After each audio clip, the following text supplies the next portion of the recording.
Hi, you're watching theAnalysis-news, and I'm your host, Talia Baroncelli. In a bit, we'll be joined by Member of Israeli Knesset Dr. Ofer Cassif to speak about Israel's ongoing occupation of the Palestinian territories and its illegal and indiscriminate bombardment of the Palestinians in the Gaza Strip. We're nearing the end of the year, so if you'd like to support us, you can do so by going to our website, theAnalysis.news, and hitting the donate button at the top right corner of the screen. We really can't make this show without you, so we really rely on your support and are thankful for all of your contributions. If you're in the US, your contribution will be tax deductible as we are a 501c3 nonprofit in the United States. See you in a bit with Dr. Ofer Cassif.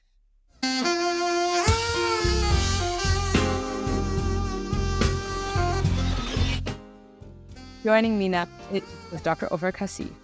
He is a member of the Israeli Knesset representing the Hadash Party, which is also known as the Democratic Front for Peace and Equality. The Hadash Party was formed in 1977 and continues to stand for Jewish-Arab cooperation. Dr. Cassif, it's really great to have you here tonight. Thank you very much. Nice to have you. I'm grateful that you're having me. So we've seen the situation in Gaza progressively deteriorate. The UN has said that now over 90% of the population has been forcibly displaced. Human Rights Watch just said that Israel is now using starvation as a tool of war, and the death toll has reached almost 20,000 Palestinians, of whom 9,000 are children. So in your view, what would you say needs to be done to end this cycle of violence? First of all, we have to get rid of the seeds of this massacre. And this is, a peaceful solution to the situation. We've been saying for ages, since 1967, and more so as the years went by, that the only solution is a political one, not a military one. And that means ending the occupation and the siege. The only way that the two peoples of the land, the Israelis and the Palestinians, Arabs and Jews and others, can live together and can live in peace and security and prosperity is first and foremost to end the occupation. The Palestinians, as a people, are entitled to have their own independent state. And the compromise, historical compromise, is by dividing the land alongside the state of Israel, an independent sovereign Palestinian state, which should exist in all territories that Israel occupied in June 1967. That means Gaza Strip, East Jerusalem, and the West Bank. No other way. That's the in the long run. I wish it was in the short run, but that's the solution that we must reach for. No other solution. The two sides must understand that we are going to be here forever, both peoples. And the only way to live together is not by killing each other, but by living side by side together in good neighbor, in good relations. And in the short run, of course, what should be done is to stop the war. As you said before, the war incorporates, unfortunately, war crimes. And what Hamas did on 7th of October is also a war crime and crime against humanity. This barbaric massacre against innocent civilians, children, women, and the elderly and others that Hamas did on 7th of October is something which no one can justify whatever the situation was before. Even the crimes of the occupation and siege cannot justify such a carnage. But at the same time, even the carnage that was committed by Hamas cannot justify the massacre that Israel has been carrying out against the Palestinians in Gaza. As you said before, the death toll is incredible. I mean, I'm afraid that it's not 20 or almost 20 because there's so many missing, and unfortunately, the assault still goes on. So I am afraid, of course, I don't know the numbers, but I am afraid, that the death toll is already very much closer to 25,000, 30,000. And as you said before, and it was published as well, at least 70% of those who were killed are innocent civilians, especially children and women. This is something that is intolerable. Unfortunately, the international community doesn't do anything to stop that. That should be done immediately. First, because, as I said before, it involves war crimes. This is a massacre that should be stopped. First and foremost, for the well-being and benefit of the Palestinians, but this is also an Israeli interest as far as I'm concerned. The government of Israel is anti-Israeli, actually. I put it that way, because the government of Israel, the only thing that the government of Israel, and first and foremost the Prime Minister, are interested in is their own survival. Nothing else. They don't care about the lives of Palestinians for sure, but they don't care either for the lives of Israelis. Those who are killed, the hostages. I mean, the hostages are still there suffering. I'm afraid that many of them already died.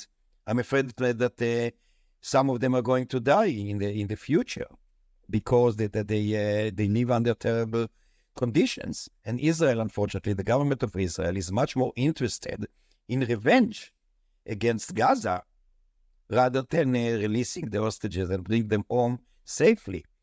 So, ceasefire and ending the war, release of all hostages, exchange of prisoners, and beginning a real and rapid political process towards ending the occupation and reaching a just peace between both parties, that's a must.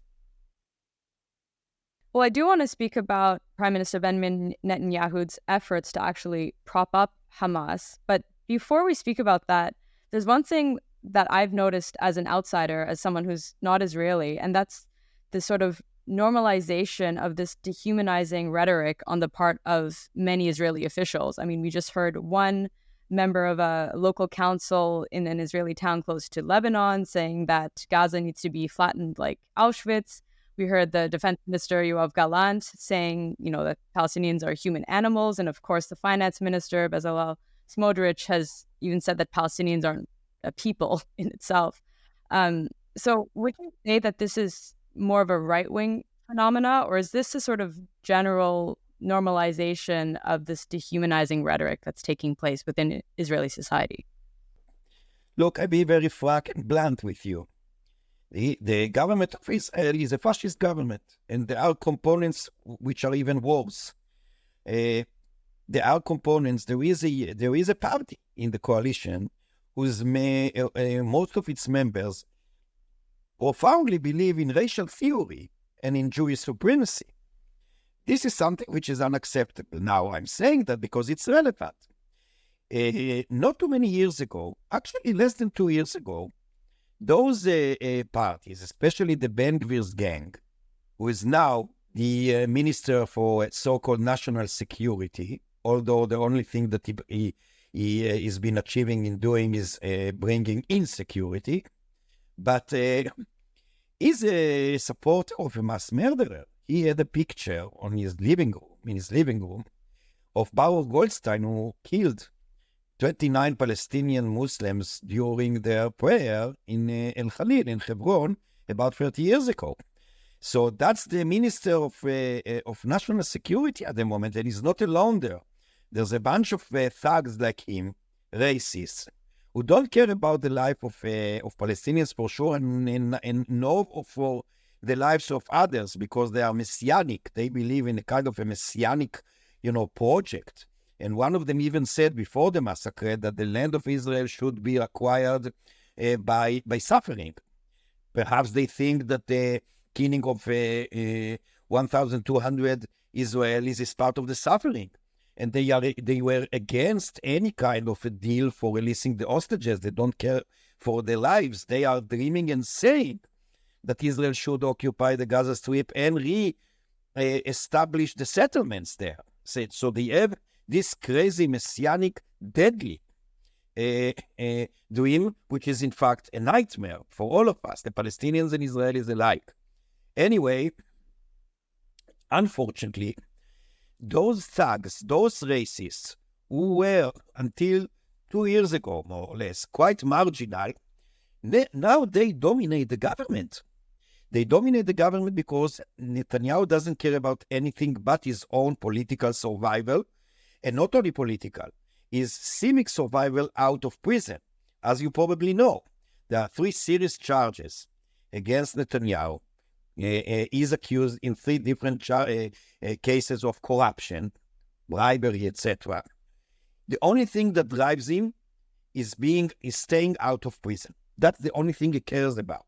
Because of that, he legitimized and normalized those racist thugs that I mentioned before, because he is dependent upon them. He doesn't care that they harm the interest of the state of Israel and the Israelis, let alone of Palestinians. He doesn't care. So because of that, they actually dominate the government.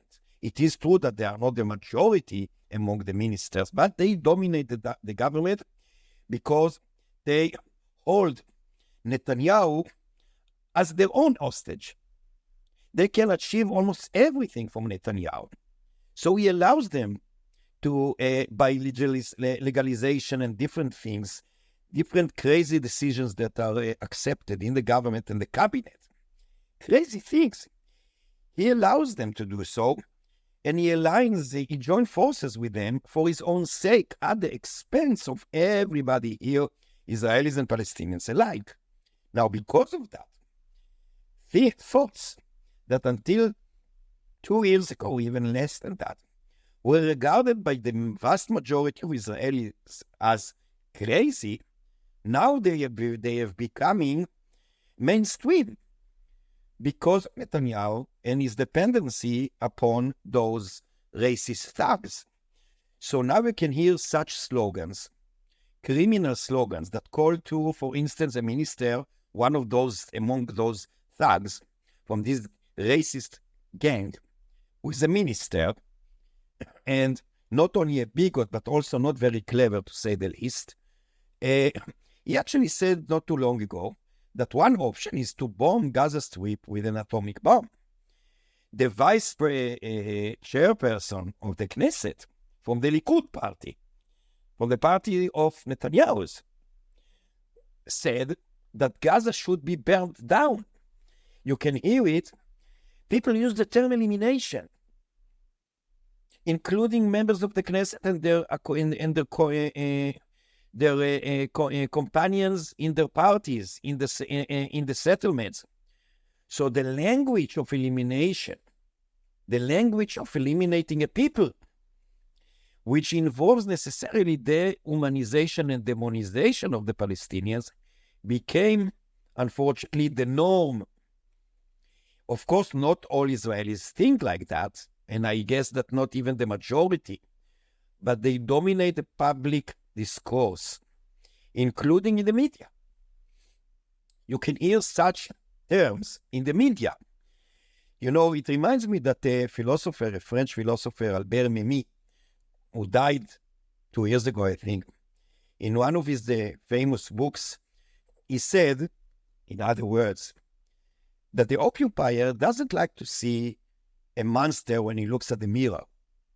So in order to justify the crimes that an occupier does, and occupiers always eventually deteriorate into crimes, because eventually occupation leads to resistance. So in order to refrain from seeing yourself or recognizing yourself as the monster, you have to justify the crimes that you do. And you do that by demonizing the occupied. It's the same everywhere. It's not something that was born under the Israeli occupation. The slaveholders in the United States, in America, did so. The Germans did so too with the Jews. And the apartheid regime did in South Africa did that with the non-whites, especially with the blacks. Of course, you know, there was an hierarchy of different so-called races. And same here, a language of occupation. This is the language of occupation. In that sense, I repeat what I said before, ending the occupation is also the interest of Israel, because Israel has been turning into a monstrous regime because of the occupation. the Palestinians should be liberated from the occupation, but we, the Israelis, should be liberated from the occupation as well. Demonization is indeed the other side of the coin of the occupation and the brutality of the occupation. And similar to the philosopher Memmi, Frantz Fanon, another post-colonial writer, also said that the violence unleashed by the colonizers on the colonized also affects the colonizers themselves. I mean, it has an effect on them too, and on everyone. Absolutely. Absolutely. I mean, they are not the only ones. And I want to be very clear. We in Hadash, and myself, of course, as part of Hadash, we support non-violent resistance to the occupation. Of course, we oppose totally and condemn totally the massacre carried out by Hamas. That should be emphasized. But unfortunately, the writing was on the wall. I'm not talking about the massacre as it was, but it was very clear that one or another thing would have happened, it was going to happen. Because the occupation began in the last few years especially, and the last year even more so. The occupation became more violent, more brutal. Pogroms by settlers against Palestinians, innocent civilians, shepherds and farmers, etc., in the West Bank became a daily issue. It was very clear that it was going to explode. Unfortunately, it did. And as I said, it is the interest of both peoples to end the occupation and reach a just peace. Yeah, and while this war has been continuing in Gaza, there's also been a sort of war by the settlers on the West Bank and on the Palestinians of the West Bank as well. I mean, I think there was a shipment of 27,000 guns, which was prevented by the U.S. because there were fears that it would go into the hands of violent settlers. And I was wondering if you could comment on this regime of administrative detention, because so many Palestinians are unlawfully arrested and then placed in detention without trial. Why do you think this issue has only been really recently spoken about? Unfortunately, I think it's not spoken about even now, not enough. Definitely not in Israel. Look, Israel was established in 1948. Since the very first second that Israel was established as a state, there were two systems of emergency rules that are still on. And one of them allows, I mean, that should be, people should absorb what I just said. Israel has been under, formally speaking, Israel has been under an emergency, a state of emergency for 75 successive years. There was not even 1 second since Israel was established as a state that there was no a state of emergency. And given the state of emergency, there's also, emergency rules. One of them is so-called, it's a sugar-coated term to call it administrative detention. In fact, this is kidnapping people and putting them behind bars. That's the real way to describe it. Even before evaluating it, before saying if it's good or bad, this is real. If someone comes to your house or your field when you're working on it, or to your office, and without without charges, just take you away and put you behind bars for 1 month or 6 months or years. Sometimes it can be years without charges, without seeing a lawyer, without being brought in front of judge. This is because part of the occupation, the military occupation, is that the Palestinians, this is part of the apartheid system as well. The Palestinians in the occupied territories are under military rule. That means that they are also under military set of laws. The settlers who live at in the same place, of course, the settlements are altogether illegal according to the international law, etc., etc. Just put it aside for a second. But if you are, for instance, a Palestinian, and I'm your neighbor, I wish it's not exactly good neighbors, yes, but anyway, and I just live 2 meters from you as a Jewish settler. I am subordinated to the Israeli civic law. You are subordinated to the military law. And part of the military law means that it's much more easier for the state to put you under so-called, this sugar-coated term, administrative detention. Thousands and thousands of Palestinians since the occupation in 1967 began have been put under this administrative detention, which I prefer to call legal hostages, quote unquote, of course. And this is part of the demonization and, of course, of the oppression of the Palestinians. It's very, very, common in colonialist regimes. Everybody knows about it. In colonialist regimes, the occupier, the colonizer that wants to oppress any kind of resistance of the occupied uses different instruments. One of them is the so-called administrative detention. And I guess you know Carl Schmitt. I think Carl Schmitt is very useful in understanding that. In using two terms, he actually used combined. One is saying that who is the sovereign? The sovereign, according to Carl Schmitt, is not the people, even in a so-called democracy, but it is the one who dictates the exception.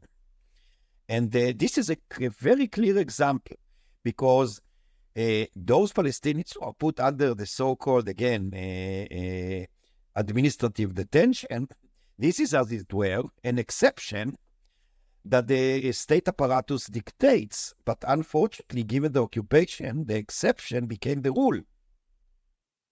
And not the other way around. This is one thing. Another thing that Carl Schmitt used to describe politics in general, he said that, like in aesthetics, the distinction is between the beautiful and the ugly. Of course, I have to refer to it quite superficially, given our platform, but perhaps one day you can invite me to give some lectures in Germany. I love that. But anyway, he actually said, like in aesthetics, that there's distinction between the beautiful and the ugly, and like in ethics, the good and the bad, in politics is the thread and four. And the four is also used sometimes to unite so-called the nation. And this is another part of the occupation, the ongoing system in Israel, which we struggle against. And again, I want to emphasize it. I know that I repeat myself, but it's very important for me, because I'm afraid that many people around the world do not understand that. The struggle, as far as we are concerned, as we see it, is not between Israelis and Palestinians. And here is a class issue. It is between the oppressed and the oppressor, between the exploiter and the exploited. And this distinction is much more important. So we in Hadash, for instance, Palestinians and Jews together, and some others, we see ourselves as part of those who oppose the oppression. It doesn't matter for us if we are Jews or Palestinians or Argentinian Christian, or just, hypothetically. For us, it's important to refer to the situation as a one that distinguishes not between the peoples, but between the exploiter and the exploited, the oppressor and the oppressed. And to take the right side, of course, given a struggle that we agree with, which is now violent, it's not a violent one, and etc., etc. And we continue. It's tough, but we never give up.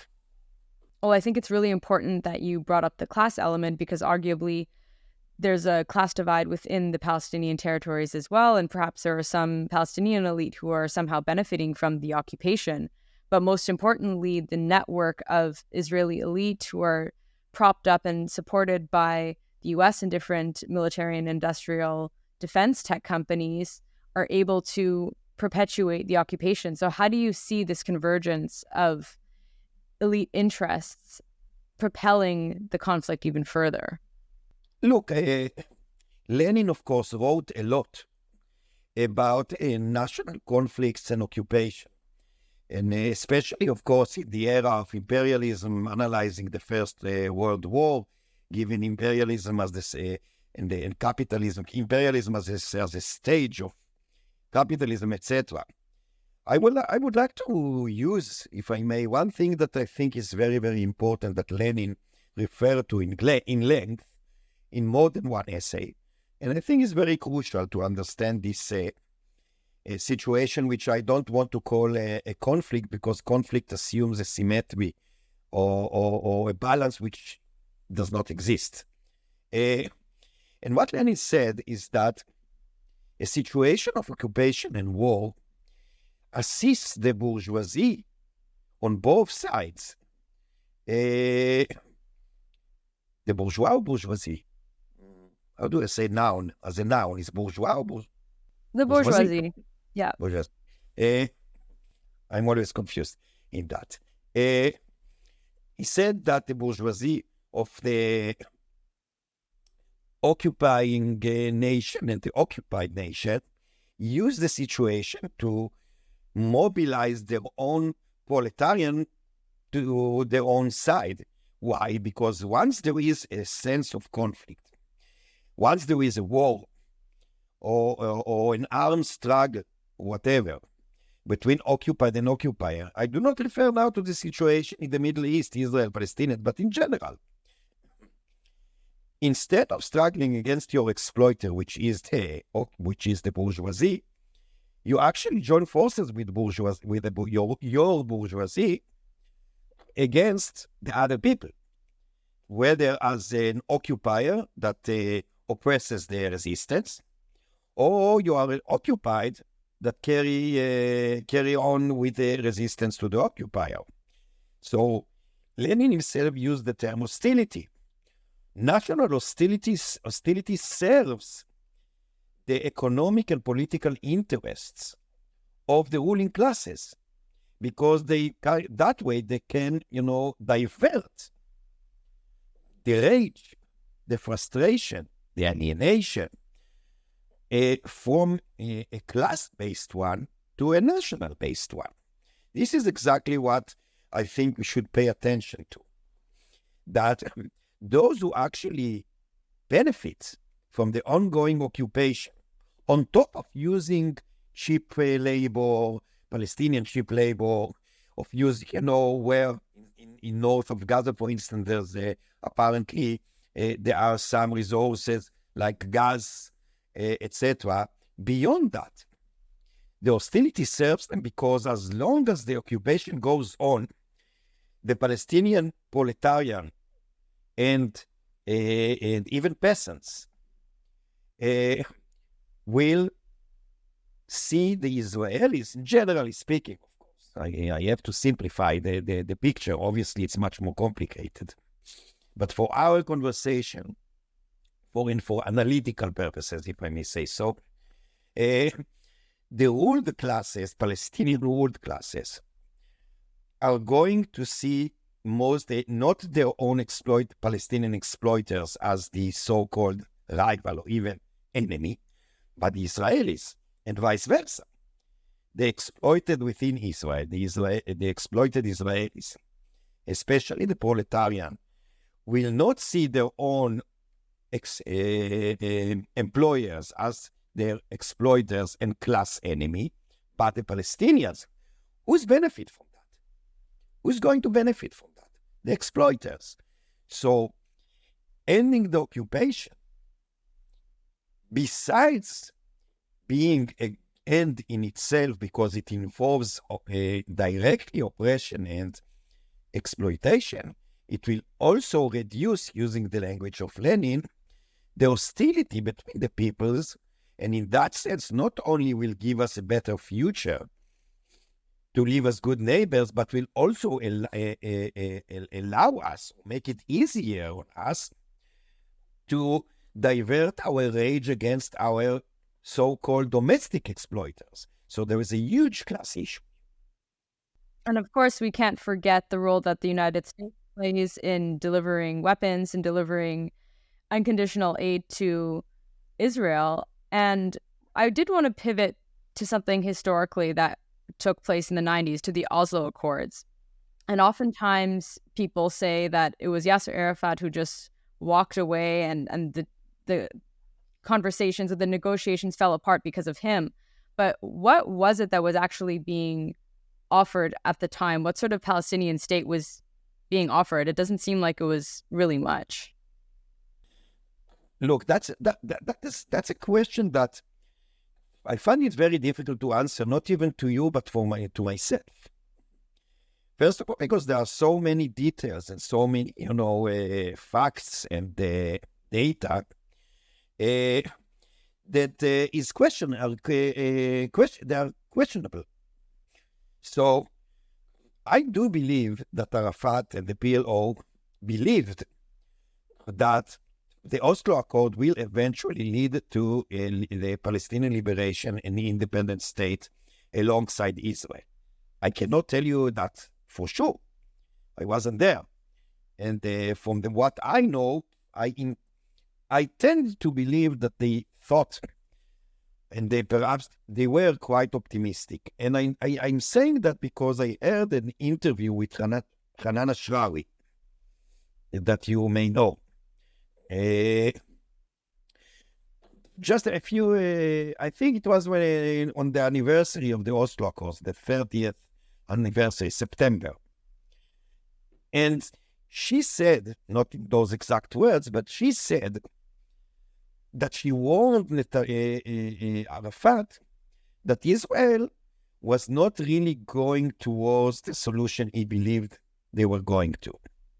That she warned Arafat, and probably others of his closed ones politically, that they believe that the Israelis are going with them side by side towards ending the occupation was a false belief. So I take from that Arafat himself and others, again, I unfortunately have never met him, so I never asked him and never talked to him. So everything I said is a speculation, But I tend to believe what I've read and heard, that there was a belief, an optimistic belief, I don't want to say a naive belief, that in the end of the day, a Palestinian independent state is waiting. Now, as far as the Israeli part is concerned, I don't know if Rabin and others wanted to get there. I know for sure that those in the government from Meretz, for instance, they did support a Palestinian state alongside Israel. So whether they planned to get there or not, in what way, what was the process, I'm not sure. The only thing I'm sure about is that the assassination of Rabin is the beginning of the decline. That's for sure. No one can say what would have happened had Rabin stayed alive.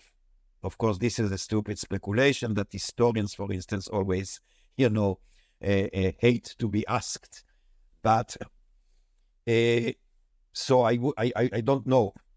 But for sure, the assassination of Rabin brought Netanyahu in 1995 to power. And although Netanyahu continued one way or another with all the problems and the reservations, didn't totally abolish the Oslo Accords. We know that he followed the Y agreement, etc. And by the way, Rabin made a lot of mistakes. For instance, I think that probably the main mistake or even sin that Rabin did was that after the assassination of those 29 Palestinians in Hebron by settlers, there was a chance, and many actually advised Rabin to use this terrible incident, this carnage, to take out this cancer from the center of Hebron. That means the settlers. And Rabin didn't. He refused to do so for one reason or another.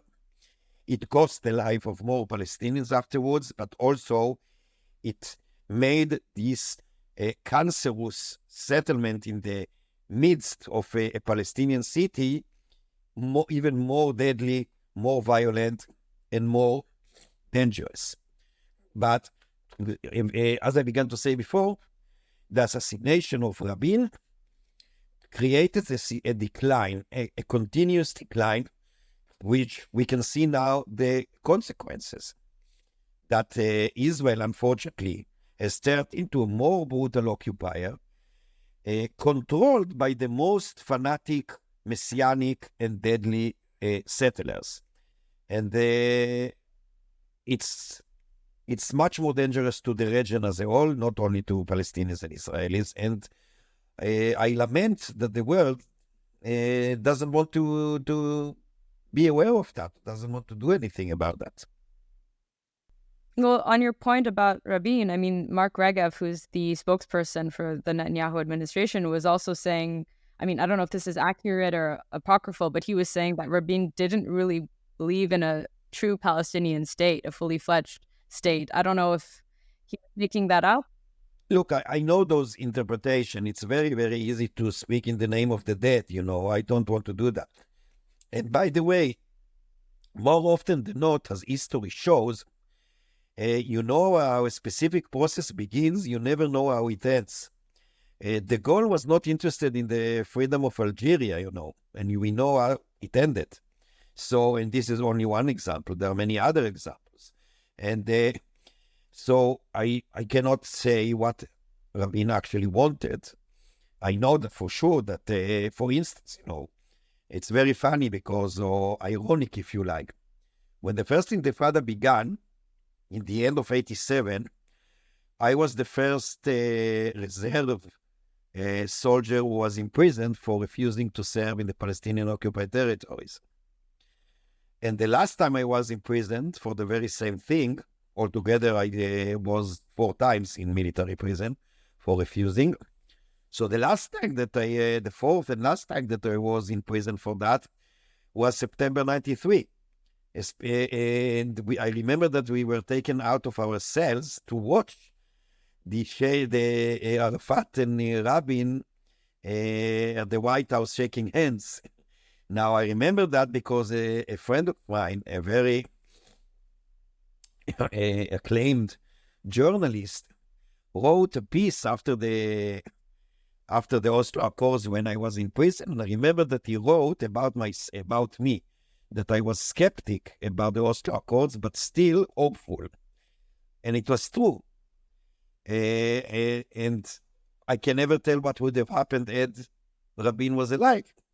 Perhaps you are right, and nothing would have happened. Who knows? Well, if you have time, I would like to ask you quickly about Bibi Netanyahu, because he recently has said that he doesn't really believe in a Palestinian state. In the day after, he is the one to ensure that a two-state solution won't come about, and that his legacy has been to prevent the creation of a two-state solution. So how would you say, or how would you assess his legacy? Is it true, according to former Prime Minister Ehud Olmert, that he was involved in propping up Hamas to ensure that the Palestinian Authority wouldn't be a legitimate partner with which Israel could negotiate with, and that instead they would want Hamas to be there to ensure that there'd be no... Absolutely. I mean, look, as I said before, Netanyahu's only interest is Netanyahu. He cares only about himself. Even in the late 80s, when Yitzhak Shamir from the Likud party, who was even more to the right than Netanyahu, he warned the Likud from Netanyahu. I mean, before Netanyahu was in Israeli politics, he was then the ambassador to the UN, if I remember correctly. Already then, Shamir warned about him, and he said that Netanyahu is dangerous. So, Netanyahu, in my view, is a psychopath. I mean, I'm not a psychologist, I'm not a psychiatric, so I'm not using this term in the, accurate, clinical, pathological sense, but he acts as if he was a psychopath. By the way, an Israeli psychiatric, 2 months ago, something like that, or before the massacre, I think, but I'm not sure. He wrote a piece in the Haaretz newspaper in which he said that Netanyahu was a psychopath as a psychiatric. So it's not, it's, when I'm saying that Netanyahu is a psychopath, is not something, totally out of the blue. And by the way, this psychiatric who wrote it, because he wrote it against Netanyahu, he was summoned to interrogation in the police. But that's another issue. That's part of what's going on within Israel now, which Israel is on a process of fascization towards dictatorship. Basic civil rights are under attack. People are, like myself and others, are persecuted. Students have been suspended from universities because of posts and tweets. People were fired from their jobs, especially Palestinian citizens and others. There's a total prohibition on demonstrations in Palestinian cities within Israel. It's just the tip of the iceberg. There is a move towards a full-fledged fascist dictatorship on top of the ethnic cleansing in the West Bank and the criminal assault on Gaza. But what I began to say about Netanyahu is that he cares only about himself. So because of that, he may change his attitude and endeavors and deeds according to what he thinks may serve him better. Now, it is true. Everybody knows about it. That's a matter of fact. It's not an interpretation. It's not an assumption. It is proved. Netanyahu said with his own voice and was quoted in 2019 in a convention of the Likud party that one that doesn't want to see a Palestinian state must weaken the Palestinian Authority and strengthen the Hamas. Smotrich, probably the most fanatic and extremist in this government, said in 2015, and I quote, "The Palestinian Authority is a burden, Hamas is an asset." So why did it, and it's not only words. Under the rule of Netanyahu, Qatar transferred more than $1 billion to Hamas via Israel, thanks to Netanyahu. Netanyahu supported that. He was in charge of those suitcases full of dollars that went to the Hamas, not to the people of Gaza. I mean, Hamas is a brutal dictatorship. Hamas doesn't do anything in favor of the people of Gaza. It does everything in favor of itself. What do you think they use the money for? For those tunnels that are now bombarded. For weapons. And that was not only under the rule of Netanyahu, it was given the consent of Netanyahu, the active cooperation of Netanyahu. He wanted strong Hamas and weak Palestinian Authority, because that way he could create first a division among the Palestinians, divide and rule, classic divide and rule, classic colonialist attitude, and using the rule of Hamas in Gaza Strip to say that there's no one to talk to because they are two extremists. So that's part of the legacy of Netanyahu, if you like.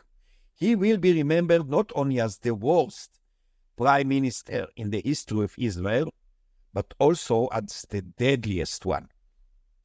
Not only by assaulting and killing thousands and thousands of Palestinians, but also because of his responsibility for the carnage that Hamas did in the south of Israel, and also because he doesn't care and doesn't do anything to save the poor hostages that Hamas holds.